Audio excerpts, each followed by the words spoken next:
Bagong luto siya. Ay, sarap yan. Magkano isa niyan, ma? 250 daw. At bago nga kami sumakay ng bus, dumaan muna kami dito sa pinakasikat na bakery ng Legazpi Albay. Ano? Ano? Ilang taon na ito, mga ilang taon na kaya? 19 na. May nandun yung ano, Ayun, ang grabe oh. Saan yung lugar yan dito? Ito yun. yan na yun. Ito mismo. OG Bakery dito, no? So, dapat dadaan talaga pag galing Bicol, no? Pasalubong, no? Pasalubong. Grabe, oh. Saan yung Tulindoy, ano to?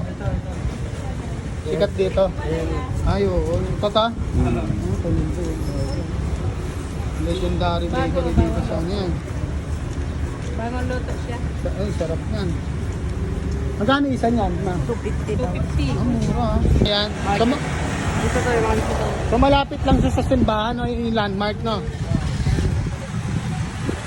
Ayun. So bandang kanan siya, no? Bago magsimbahan yun, no? Luzon Bakery, yun, landmark. Ayan, nakabili na kami ng Tulindoy ni mama. Ayo, mainit-init pa. Nakabili lang, taste test na natin. Top nga. Milky.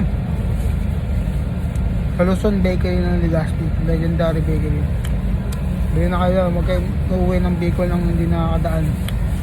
Sabi, 1950s pa sila. Legendary bakery sa Legazpi.